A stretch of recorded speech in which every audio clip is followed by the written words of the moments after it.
Si Jericho at Janine ay magkasamang nagpunta sa isang resort upang mag-relax. Kasama rin nila ang pamilya ni Janine sa naturang bakasyon. Kitang-kita ang saya sa kanilang mukha habang nagkakatuwaan sa tabi ng dagat.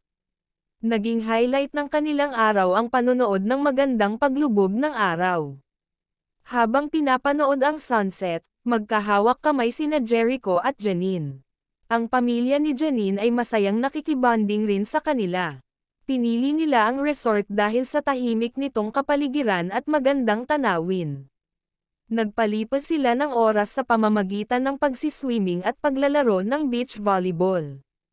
Ang kanilang samahan ay puno ng tawa, kwentuhan, at masasarap na pagkain.